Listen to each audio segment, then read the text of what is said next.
12:10 a.m. on April 15, 1912. Aboard RMS Carpathia, wireless operator Harold Cottam is seconds from switching off his set for the night when a distress call cuts through the static. Titanic is sinking.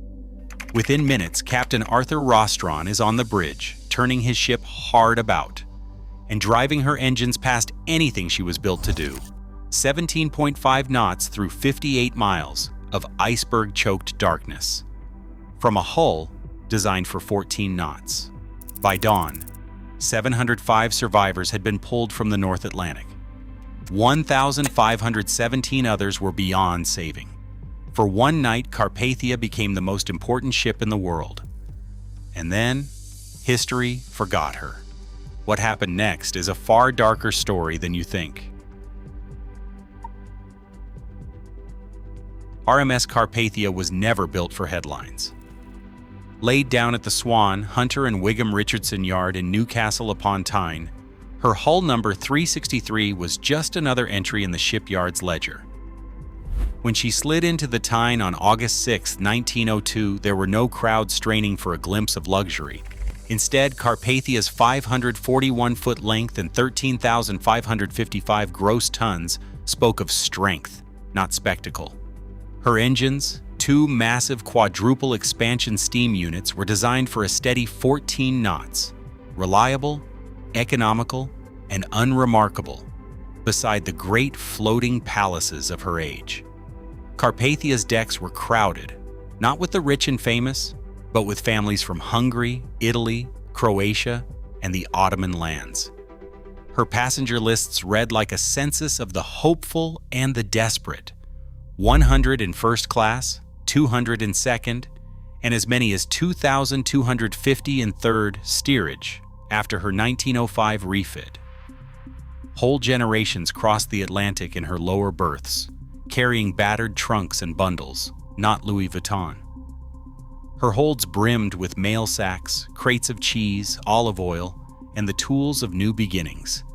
The ship's daily rhythm was dictated by Cunard's schedules and the relentless logic of migration, not by the whims of millionaires. Aboard, the crew moved with practiced efficiency. Stokers, faces blackened by coal dust, shoveled tons of fuel into the hungry furnaces, keeping the boilers hot and the engines pounding. Stewards navigated narrow corridors, serving meals to hundreds at a time, while deckhands checked lifeboat davits and scrubbed salt from the rails. The wireless room, a cramped space near the bridge, buzzed with coded messages, weather reports, cargo manifests, and the endless chatter of the Atlantic run. Carpathia's design favored endurance over elegance. Her hull was reinforced for winter crossings, her engines tuned for consistency rather than speed. She lacked the grand staircase, the Turkish baths, the orchestra, features that made the Titanic legendary before she even sailed. But Carpathia's reliability was her signature. She was the ship that ran on time, the vessel that didn't break down, the one that families trusted to carry them to a new world. The crew's camaraderie was forged in the long, cold watches and the routine perils of the North Atlantic. On stormy nights, able seamen like James Morrison and William Carter would take turns on lookout, eyes straining for ice or drifting wreckage. In the engine room, Chief Engineer Joseph H. Wood monitored the boiler's pressure. Always aware that pushing the machinery too hard could mean disaster, yet there was pride in their work, a sense that while Carpathia would never be famous, she was dependable. And in the end, that counted for something. The ship's unglamorous identity was not a flaw, but a shield. Carpathia had survived storms that battered finer liners into submission. She had delivered hundreds of thousands of letters and carried more than 45,000 passengers in 1913 alone. Her logbooks recorded delays in hours, not days. She was, in every sense, a workhorse, built to endure, to serve, and to be forgotten when the stories of the Atlantic were told. Yet it was precisely these qualities, durability, steadiness, and a crew drilled in routine, that would matter most on the night when the world's most glamorous ship vanished into the cold black water, and a battered mail steamer was called to do the impossible. Arthur Rostron took command of Carpathia in January 1912, inheriting a ship known for reliability, not speed. He was no stranger to the Atlantic's dangers, having spent over 2 decades rising through Cunard's ranks. On board, his presence was steady, his voice measured. Crewmen called him the electric spark, not for showmanship, but for the way orders seemed to leap from his mind to the ship's heart in moments of crisis.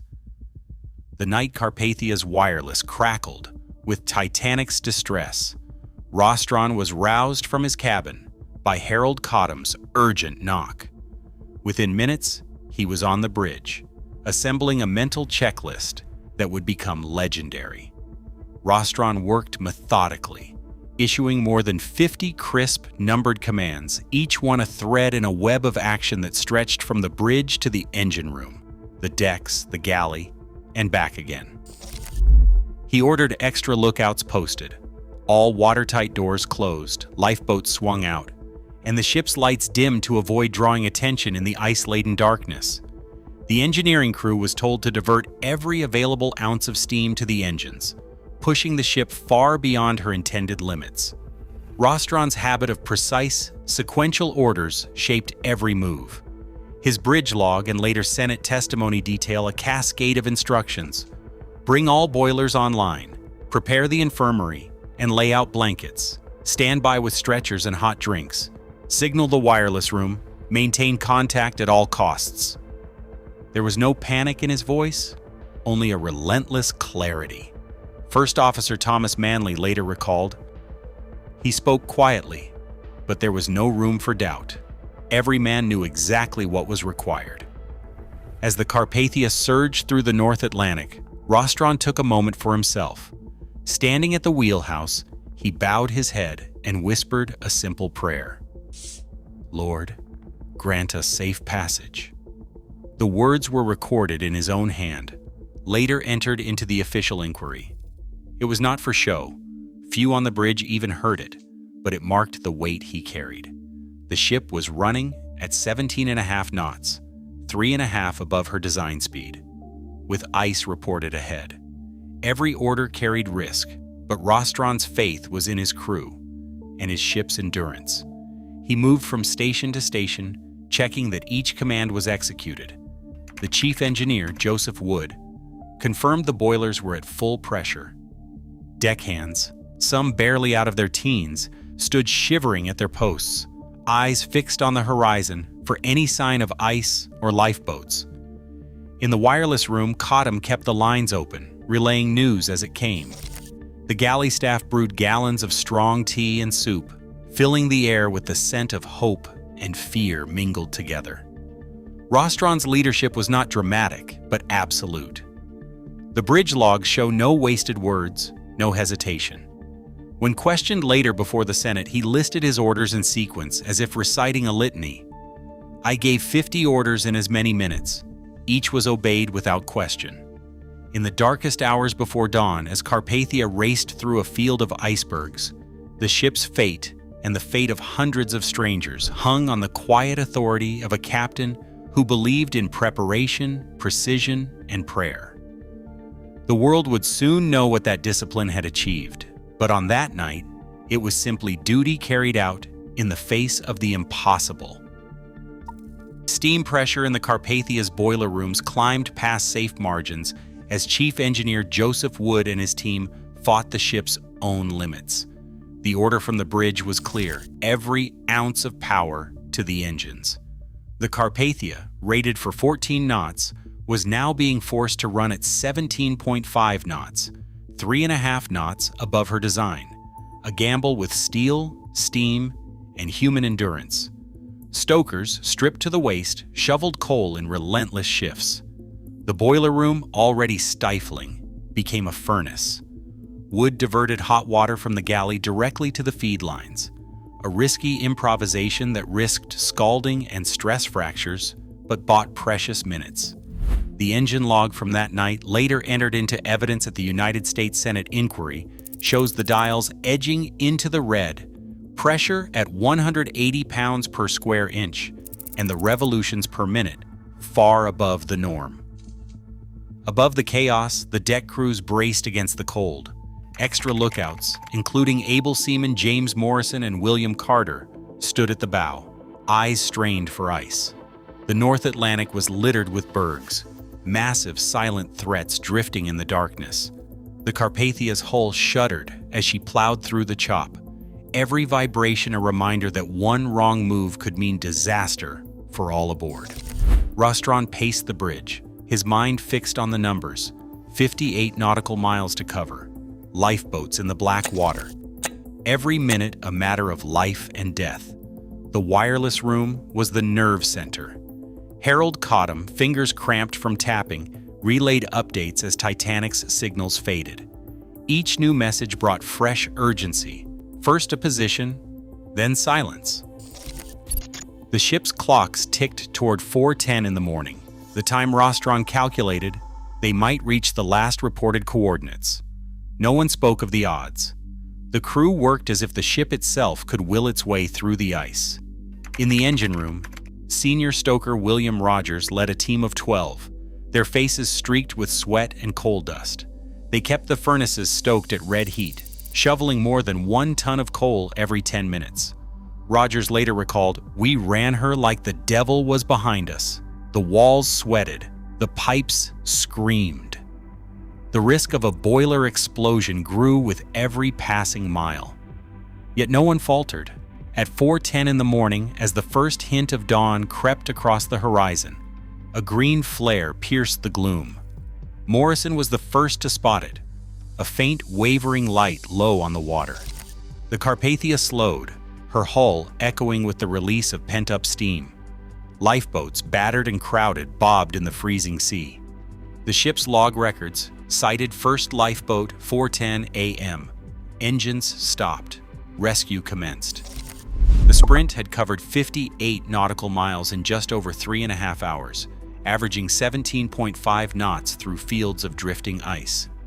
The ship's machinery survived, but only just. Later, when questioned by the Senate, Chief Engineer Wood described the run as the hardest I ever worked a ship. On deck, the crew braced to pull survivors from the sea. The Carpathia's wild dash through the Atlantic was over. The next ordeal, lifting hundreds of frozen, traumatized souls to safety, had only just begun. Cold Atlantic wind pressed against the Carpathia's hull as she turned from the wreck site, carrying 705 survivors and the weight of 1,517 lost lives. For 4 days, the ship became a floating sanctuary and a vessel of mourning. The crew, still in their work clothes, moved quietly among the stunned newcomers. The first-class dining saloon was transformed into an infirmary, tables pushed aside for makeshift beds. Blankets, hot tea, and biscuits appeared without ceremony. Steward Edward Brown, his name later recorded in inquiry notes, offered his own navy blue blanket to a shivering girl from 3rd class, whispering, "Keep this close until the doctor sees you." Carpathia's own passengers, 743 in all, surrendered their cabins to the exhausted and grieving. Families who had boarded in New York as strangers now shared cramped quarters, their own plans and privacy set aside. The ship's manifest shows every available berth pressed into service, with mothers and children from the Titanic's steerage, quartered alongside businessmen and newlyweds from Carpathia's first class. Survivors, some still in evening dress, huddled in corridors and saloons, clutching borrowed coats and life belts as if they might be needed again. The silence was heavy, broken only by the low hum of the engines and the quiet weeping of those who realized husbands, wives, or children were not among the rescued. Crew members made lists of names, moving from group to group with pencils and notepads, trying to match faces to the Titanic's passenger rolls. Some survivors refused to speak, staring out to sea or clutching the hands of strangers. Others asked for news of loved ones, their questions met by gentle shakes of the head or averted eyes. In the galley, cooks worked around the clock, boiling gallons of soup and tea. The Carpathia's stores, meant for a routine crossing, were stretched to their limit. Officers rationed bread and fresh water, but no survivor went hungry. The ship's doctor, assisted by volunteer nurses from among the passengers, treated frostbite, shock, and grief, wounds that medicine could only partly address. One account, later entered into the U.S. Senate inquiry, describes a deckhand offering his own coat to a young mother, her child wrapped in towels from the engine room. "We all gave what we could," he wrote, "because there was nothing else to do." In that suspended world, distinctions of class and origin faded. The Carpathia's logbook for those days records not a voyage, but a vigil. News from the outside filtered in only through the wireless. Captain Rostron enforced silence, refusing interviews or telegraphs to the press. The world waited, desperate for word, as rumors and false reports spread across continents. On April 18th, Carpathia steamed up the Hudson, battered and stained, her decks crowded with the living and the bereaved. New York's piers overflowed with families, reporters, and officials, but for those aboard, the journey's end brought no relief. Only the next ordeal of questions, inquiries, and public gaze. The ship that had been built for mail, for migrants, for quiet crossings, had become the center of the world's grief. Yet even as Carpathia docked and the survivors stepped ashore, the liner's own story was already receding, eclipsed by the legend of the ship she had tried to save. New York's piers overflowed with crowds on April 18, 1912. Carpathia, battered and streaked with salt, slipped into the harbor, carried 705 survivors, and the weight of 1,517 lost. The city's skyline flickered through rain and searchlights. Families pressed against the railings, desperate for a glimpse of the living. Reporters jostled for stories, their notebooks hungry for every tremor of grief or relief. For a few days, Carpathia was the axis of the world's attention. Captain Arthur Rostron, usually a quiet figure on the bridge, found himself thrust into the glare. Newspapers called him the hero captain. His precise orders and relentless calm became legend overnight. The press printed his prayer, "Lord, grant us safe passage," as a headline, and stories of crewmen giving away coats and blankets filled columns from New York to London. Steward Edward Brown, who had wrapped a shivering child in his own navy blue blanket, was named in both the Board of Trade report and the New York Times. The honors came quickly, as if the city needed to repay a debt before memory faded. On May 29, 1912, at the Ritz-Carlton, survivor Molly Brown presented Rostron with an ornate silver loving cup, engraved with gratitude from the rescued. Photographs show him, stiff in his uniform, holding the trophy as flashes pop. The British Board of Trade awarded him the Silver Medal for gallantry. The U.S. Congress passed a special resolution commending his courage and swift action. First Officer Thomas Manley and wireless operator Harold Cottam received medals and brief notoriety. For a moment, the Carpathia's crew were household names, yet the public's appetite for heroism was fleeting. Within weeks, the headlines shifted to the Titanic inquiries, then to scandals and politics. Carpathia, stripped of her role as savior, returned quietly to her mail and migrant runs. Rostron himself would later recall that the ship resumed her ordinary service as if nothing had happened. The loving cup gathered dust on a mantelpiece. Medals were tucked away in drawers. The world's gaze, so intense for those first days, moved on without a backward glance.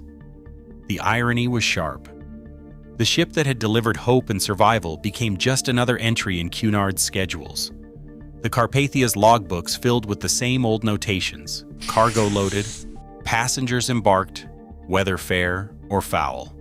Her moment in the sun was over, replaced by routine and the slow erasure of memory.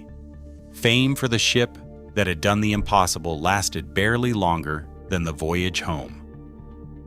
Gray paint replaced Carpathia's black and red Cunard livery on October 30th, 1914. The Admiralty's requisition order, entered in the War Register as ADM 36612, stripped her of commercial identity and reclassified her as HM Transport 38. Dockside, shipfitters worked through the autumn drizzle, installing two 12-pounder guns, one fore, one aft, neither meant for offense, only to give a fighting chance against submarines. The name Carpathia was kept, but now she belonged to the military. Inside, the transformation was both visible and invisible. Lifeboats were doubled up, cargo holds cleared for horses, field kitchens, and crates of munitions. The first-class lounge, once reserved for quiet games of chess, became a makeshift briefing room, its paneling scuffed by boots and kit bags.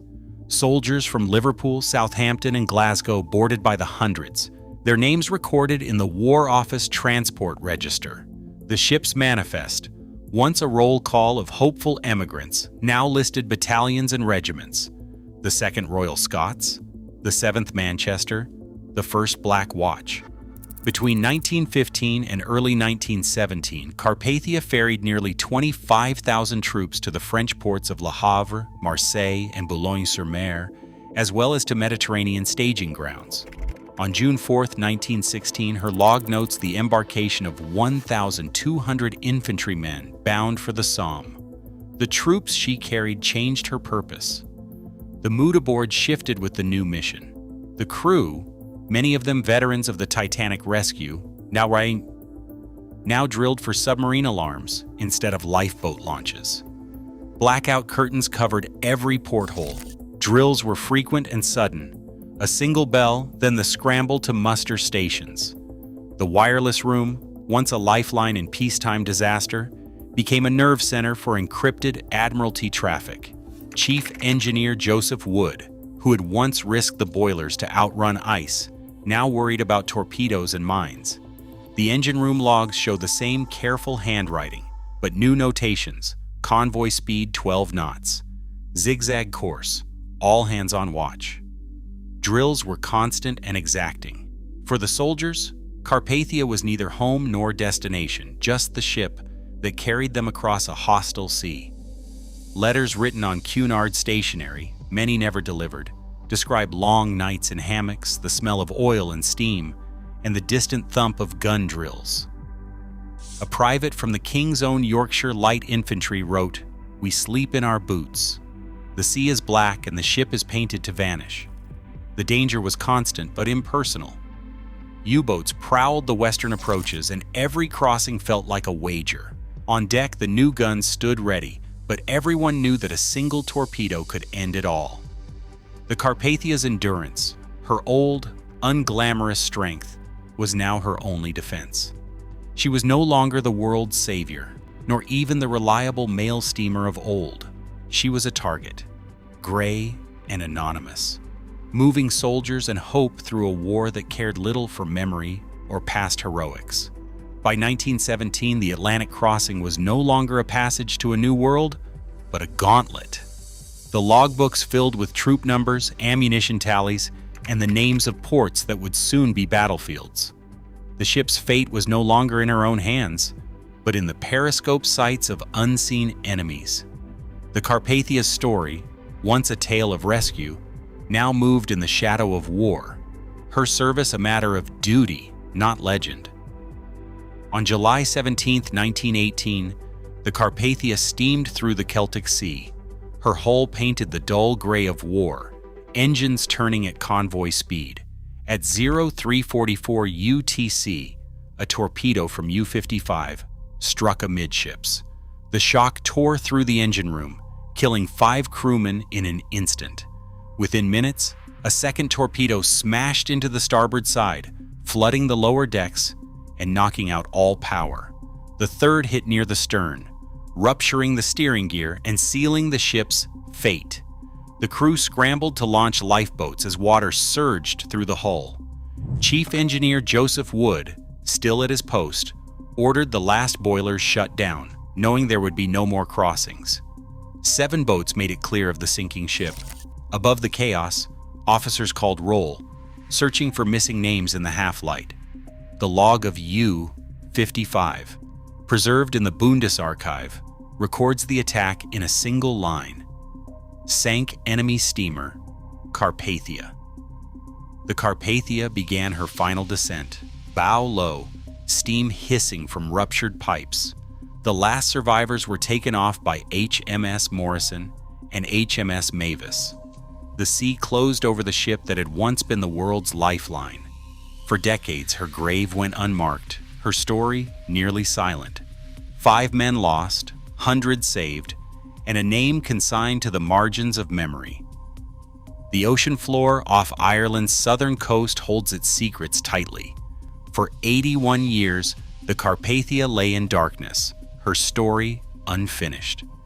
In 1999, the Argos expedition arrived with side-scan sonar and remote-operated vehicles, searching for the steel bones of a ship that had once carried hope and then vanished without ceremony.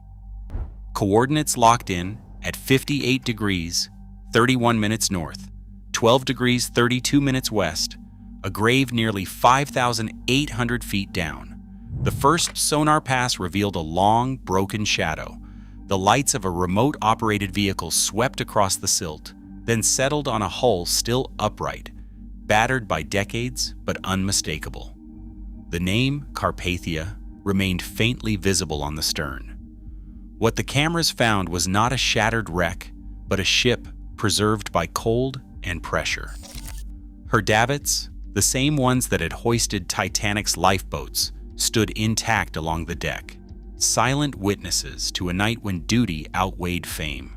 Railings twisted, paint scoured away, but the lifeboat gear endured, as if waiting for orders that would never come again.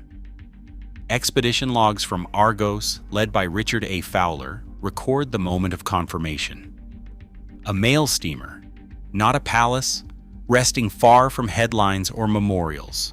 Artifacts such as the compass binnacle and the engine telegraph remained in place, untouched by scavengers but threatened now by the debate over salvage and memorial. The physical evidence reopened the question of Carpathia's legacy. Here was proof. The ship that saved 705 lives lost 5 of her own to a torpedo and then disappeared from memory, had not vanished completely. In the silence of the deep, steel and salt preserved a fragment of the truth. Ordinary machinery, extraordinary service, a ghost at 5,800 feet. Ownership of Carpathia's wreck passed quietly from the Crown Estate to private hands in March 2000, when Oceanic Salvage Limited paid $1.2 million for the rights.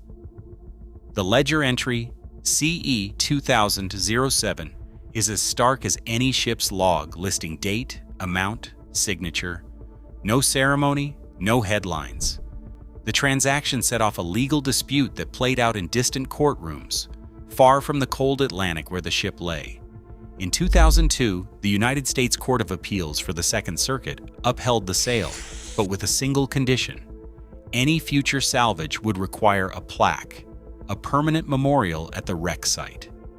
The court's order reads like an afterthought, a gesture toward memory, anchored in law rather than sentiment. Yet the question lingers: who gets remembered? The Titanic's resting place is a shrine, protected by international treaties and surrounded by a mythology that grows with every passing year. Carpathia, by contrast, became a commodity, sold, disputed, and marked with a plaque only after legal wrangling. The ship that answered the call, that delivered 705 survivors to New York and lost 5 of her own to a torpedo, was left to the market and the courts to decide her fate. Institutions, from shipping lines to governments and salvage firms, write the final entries in these stories. The memorial plaque order, filed in a court document, stands in for all the unrecorded acts of duty and sacrifice. The legacy of Carpathia is measured not in monuments or annual pilgrimages, but in a brief, official note. A ship remembered because the law required it, not because the world remembered to care. History immortalizes the spectacle of Titanic's loss. 1,517 dead, a vanished luxury. But Carpathia, built for endurance, raced 58 miles through ice at 17.5 knots, rescuing 705 souls by 4:10 in the morning. Her captain prayed, crew shared blankets, and survivors clung to hope. By July 17, 1918, Carpathia lay torpedoed and forgotten, her wreck rediscovered only in 1999. Today, duty fades faster than disaster. What else are we missing, buried beneath the waves of memory? Share your thoughts below.